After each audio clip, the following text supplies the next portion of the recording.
A situação no Estreito de Hormuz parece começar a sair do controle.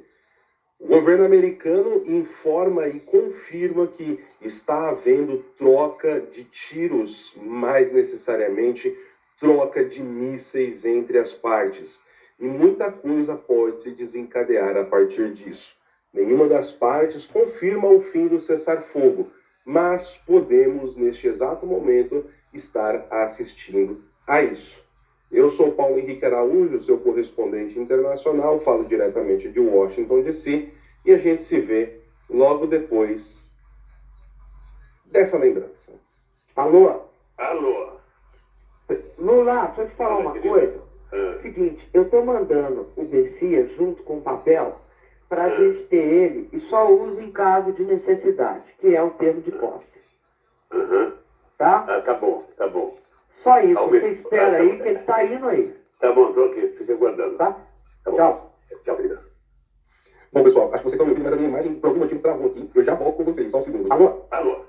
Lula, deixa eu te falar uma coisa. Seguinte, eu tô... Aguardar só um pouquinho, porque eu vou precisar desconectar a minha câmera e conectar. Peço desculpas por isso, a câmera decidiu gravar no início da transmissão. Eu volto em um minuto. Não é o quão forte você bate, mas o quão forte você consegue levar a porrada, e a gente aprende isso. Muitas vezes não está ficando cada vez mais complicado no Oriente Médio. Hoje, para quem assistiu lá no canal BH Araújo nos Estados Unidos, eu falei sobre o novo plano que o governo americano publicou através do próprio presidente Donald Trump, que está sendo chamado de um projeto Liberdade, ou Operação Liberdade, tá? Cujo o alvo, segundo ali que vem sendo posto pela Casa Branca, é trazer para fora do Estreito de Hormuz mais de 20 mil marinheiros que estão represados ali dentro do Golfo Pérsico ou Golfo Arábico, e isso está levando a condições humanitárias bastante complicadas. Um outro ponto que é importante trazer aqui, eu até trouxe ali já o que vinha adiantando para vocês desde sábado, que os Estados Unidos da América, enquanto operação vindo da Casa Branca, precisava agora encerrar a operação Epic Fury, tá? Isso por quê? Porque a Casa Branca eles só podem realizar operações militares com um limite máximo de 60 dias sem aprovação do Congresso. Já tivemos a informação que a administração Trump apresentou, através de uma carta formal ao Congresso, o encerramento da operação Epic Fury. Nesse exato momento, essa operação que está acontecendo, ela é para fins humanitários de libertar quem está ali represado, ou seja, garantir as rotas marítimas, tá? O que é os Estados Unidos voltando ali ao seu papel de xerife dos mares, tá? Isso é algo importante. Bom, agora, o que nós temos de maneira clara, pessoal? Isso daqui é uma questão técnica burocrática que eu estou trazendo para vocês. De fato, a guerra continua, tá? E está havendo um escalonamento das tensões.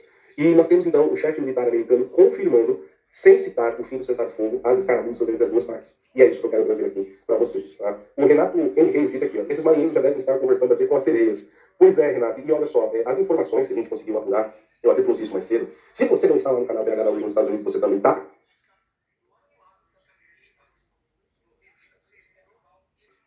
Que esses marinheiros já estão com dificuldades sanitárias, de alimentação e água nas embarcações, tá? Isso está virando um problema muito sério, tá? Vamos aqui, então, ao que esse chefe militar americano disse.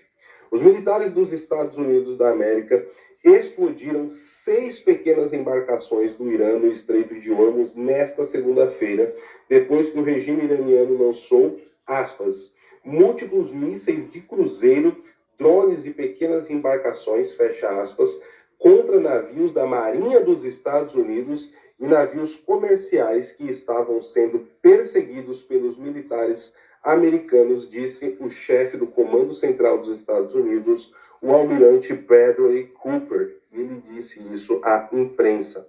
As embarcações iranianas foram atacadas por helicópteros Apache e SH-60 Seahawk, informou Bradley Cooper.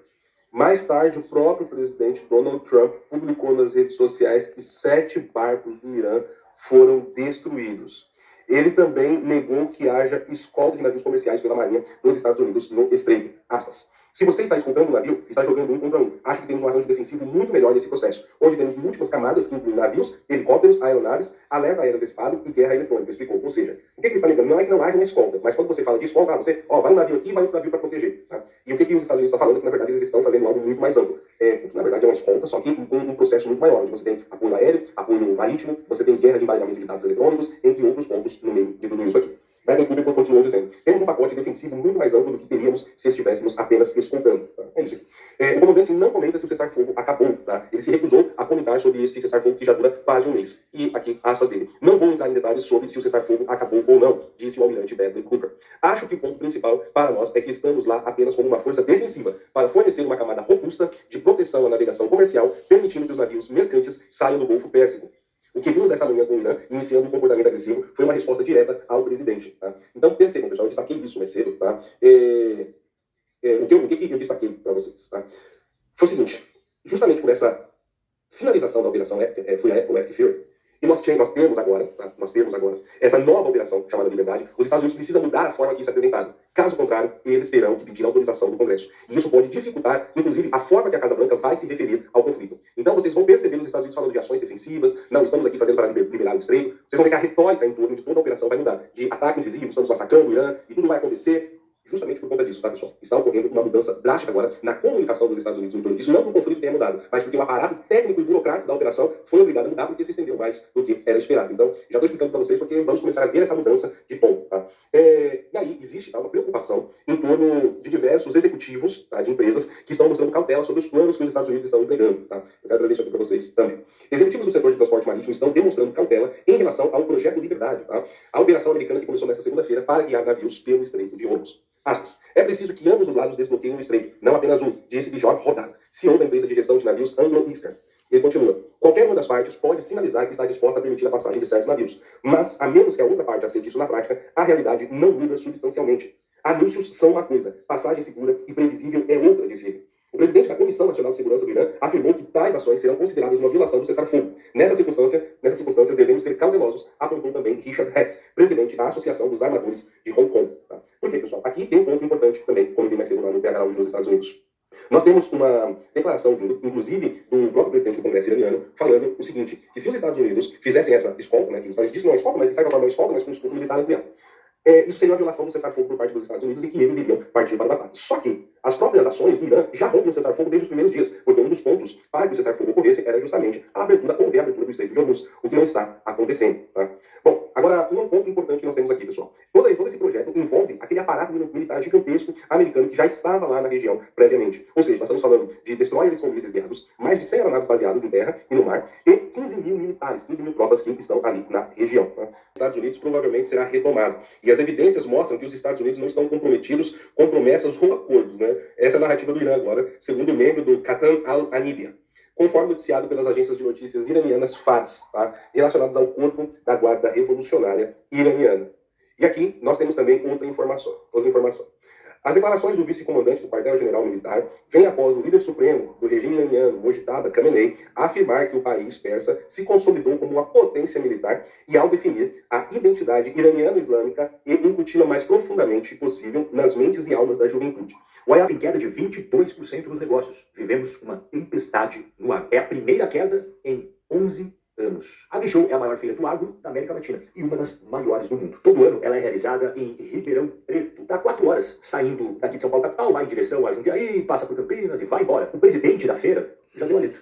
Os negócios desabaram. Mas e a galera do agro? Qual que foi a percepção deles que estavam lá na feira? O Gabriel de Souza, jornalista, vai mostrar pra gente. Pai, esse ano tá meio parado, as Conceição Santa Cruz, esse ano é o terceiro ano que a gente tá vindo, né? Tô achando meio parado esse ano, então enfraquecido aí. Diminuiu bastante público do ano passado pra cá. Ano retrasado, ano passado diminuiu mais. Imagina que seja devido à crise. Essa foi a percepção do público que participou da AgriShow. Os organizadores do evento divulgaram os dados oficiais. Então vamos ao balanço do AgriShow 2026, 5 dias de feira. O volume de negócios caiu 22%. Ano passado foi 14,6 bi, agora foi 11,4 bi de negócios, uma queda bem grande. Já o público visitante, segundo a organização do evento, ficou estável. Por mais que a percepção do público fosse de que estava mais vazio, acabou apresentando o mesmo número do ano anterior. Você já viu os números oficiais do evento? Já viu também a percepção do público que estava no evento? Agora vem o mais importante de tudo.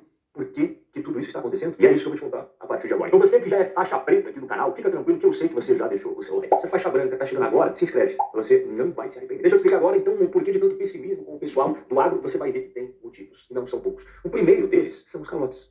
O povo do agro está sem dinheiro para pagar as dívidas. A inadimplência do agronegócio renovou o recorde. O número de operações com mais de 90 dias de atraso, ou seja, 3 meses sem estar conseguindo pagar em dia, é o maior já registrado na história pelo Banco Central. Esses são os produtores rurais que têm dívida, mas não quebraram. Ou seja, eles estão na lona e o juiz já abriu contagem. 2, 3, 4. O pior são aqueles que a contagem já acabou. É o pessoal que já pediu recuperação judicial.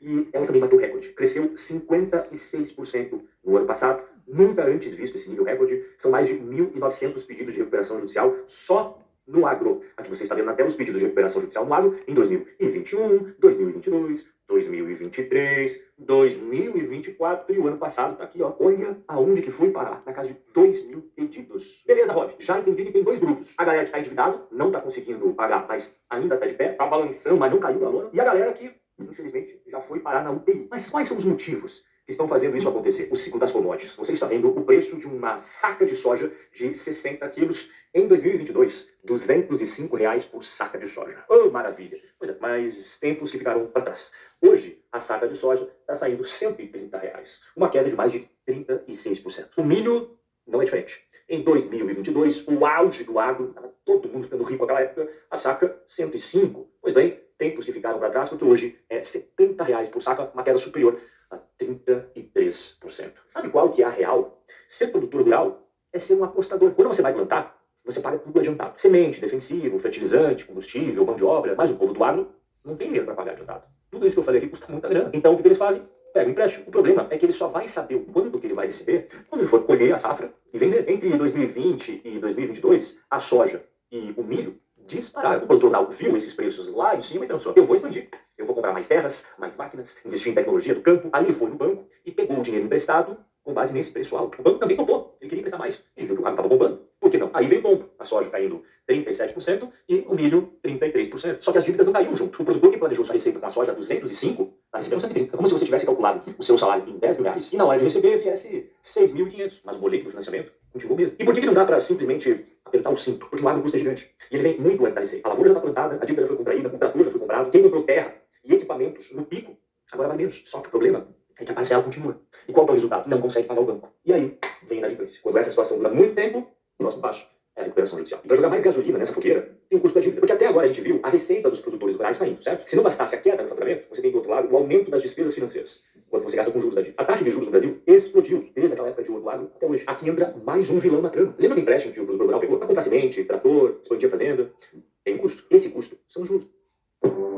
Tem um custo. Esse custo são juros. E no Brasil, os juros seguem de perto a taxa Selic, que é basicamente o preço do dinheiro da economia. A Selic saiu de um fundo histórico durante a pandemia em 2020 e subiu feito foguete, chegando a 13,75 em 2022. Depois eles passam para subir um pouquinho mais ainda em 2025, até agora, meados de 2026, 15% ao ano. Só agora, em abril de 2026, que ela começou a ceder um pouco, está hoje na casa dos 14,50 ao ano. Ou seja, quando o preço das commodities despencou, os juros estavam nas alturas. É como você levar uma rasteira dupla. Imagine que você é produtor. A sua receita caiu 37%. Lembra? A soja caiu isso daí. E ao mesmo tempo a sua dívida ficou mais cara, porque os juros subiram. As duas coisas aconteceram ao mesmo tempo. É como você perder o emprego e no mesmo mês o banco aumentar a parcela do financiamento. O produtor brasileiro, ele pegou uma tempestade perfeita. Ganhou menos e pagou mais. Isso que eu nem estou abordando aqui na nossa conversa, então fica muito extensa. O custo dos fertilizantes, que está disparando desde que o Trump começou a tretar lá no Oriente Médio. Eu nem estou colocando aqui na conta, tá? Tem duas opções. Ou você continua comprando a mesma quantidade de fertilizantes e diminui a sua área plantada, a sua produção vai ser menor. Ou você compra a mesma coisa de fertilizantes, pagando o custo mais alto, sua margem de lucro será menor. Escolher a opção A ou a opção B, você já percebe que em uma aqui você diminui o seu faturamento, logo o seu lucro acaba caindo. E na outra, os seus custos aumentam bastante, o que impacta também no lucro líquido. Não tem muito o que fazer, você fica entre a cruz e a espada, e aí qualquer decisão que você tome será uma decisão muito difícil. Mas vale destacar aqui, esse problema do fertilizante começou agora, recentemente. Esses números que eu vou mostrar, eles não têm dentro ali esse problema ainda. E que números são esses? O número que você encontra na Caixa Econômica e no Banco do Brasil em relação ao agro.